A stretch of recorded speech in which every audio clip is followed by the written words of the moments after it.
हिंदू धर्म में वेद पुराण और स्मृतियों को अति प्राचीन एवं सर्वमान्य माना जाता है।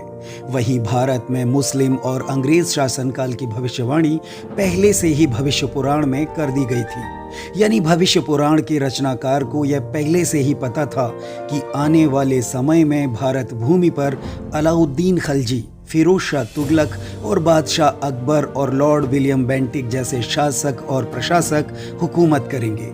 वही इन आतताइयों द्वारा की गई लूटमार और अत्याचार को पहले से ही निश्चित और प्रभु की इच्छा बताया है।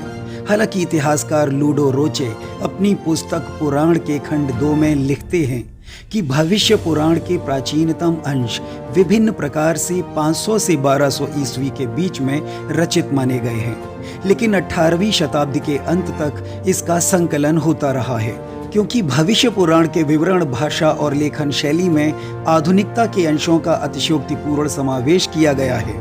भविष्य पुराण में अंग्रेजों को गोरंडिका कहा गया है और बताया गया है कि उनकी उत्पत्ति उन बंदरों से हुई जो श्री राम की तरफ से रावण से लड़ते हुए मारे गए। बाद में श्री राम के आशीर्वाद से वे बंदर अंग्रेजों के रूप में जन्मे और उन्होंने सदियों तक भारत पर शासन किया। भविष्य पुराण मुगल बादशाह शाह आलम की 1806 ईस्वी में हुई मृत्यु की घटनाओं को समेटते हुए अंग्रेजों के वर्णन से समाप्त होता है। इस ग्रंथ में मीर कासिम, महमूद गजनवी, मोहम्मद गौरी और तैमूर जैसे लुटेरों के हमलों की भविष्यवाणियां पहले से ही की गई थीं। बावजूद इसके भारतीय शासकों ने इन भविष्यवाणियों को गंभीरता से क्यों नहीं लिया और उनके ब्राह्मण पुरोहितों ने भी उन्हें शत्रु के हमलों के प्रति क्यों नहीं आगाह किया, जबकि भविष्य पुराण में दिन, स्थान और तिथि के साथ पहले से ही होने वाली घटनाओं के बारे में लिखा गया था कि भारत पर ये शत्रु इन तारीखों में हमला करने आएंगे। इस पर राजपूत शासक सजग हो जाते और भारत के प्रवेश द्वार को समय रहते अभेद्य बना देते। तब शत्रु का भारत को गुलाम बनाने का सपना ख्वाब बनकर ही रह जाता। भविष्य पुराण की प्रमुख महत्ता विभिन्न हिंदू धार्मिक दिवसों से संबंधित विस्तृत जानकारी के कारण है।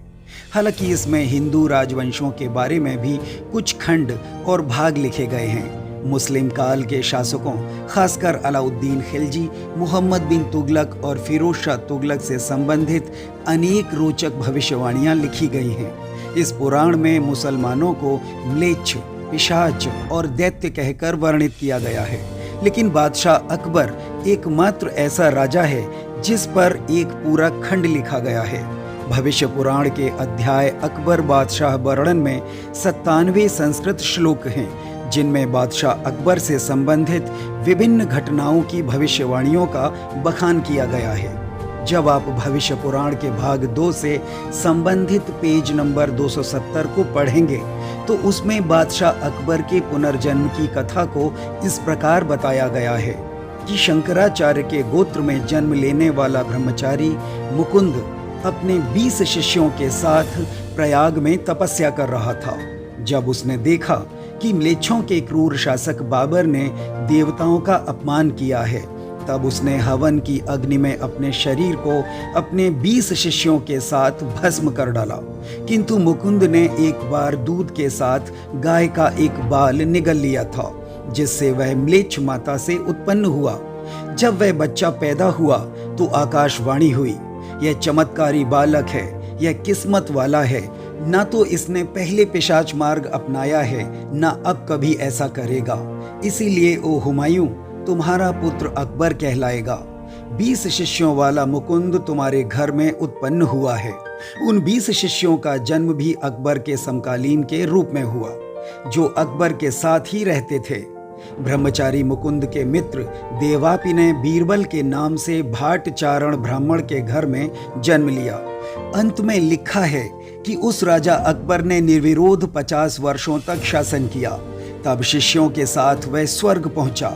इस तरह बादशाह अकबर एकमात्र मुसलमान राजा था जिसे अखिल भारतीय हिंदू धर्म ग्रंथ में ऐसा सम्मान दिया गया था। भविष्य पुराण में अकबर का समावेश एक वैष्णव तपस्वी के पुनर्जन्म के रूप में करना लोकप्रिय धार्मिक साहित्य के अंतर्गत बादशाह अकबर को देवता के रूप में स्थापित करने भर से था। भविष्य पुराण ने अकबर को स्वीकृति के शिखर पर पहुंचाया और उसे भारत के मुस्लिम सुल्तानों में अनुपम बनाया। वही हिंदुओं के इस दावे के बाद मुस्लिम कहां शांत बैठने वाले थे।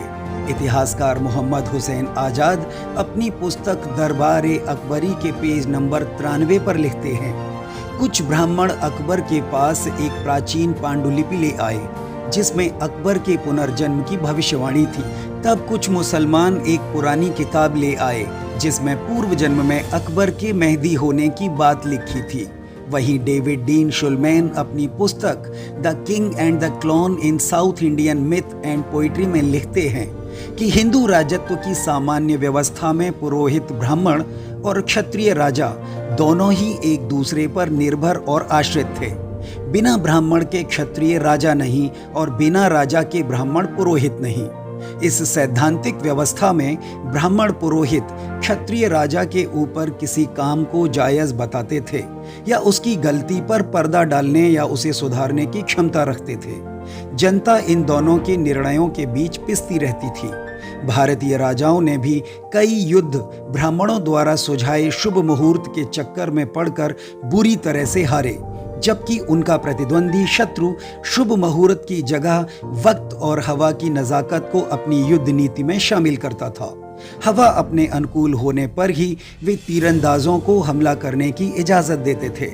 इससे इतना तो स्पष्ट है कि भविष्य पुराण को या तो 100-200 साल पहले लिखा गया था, और यदि यह अति प्राचीन है तो इसमें लिखी भविष्यवाणियों पर तत्कालीन शासकों ने ध्यान नहीं दिया और भारत सैकड़ों वर्षों तक गुलामी की जंजीरों में जकड़ा रहा।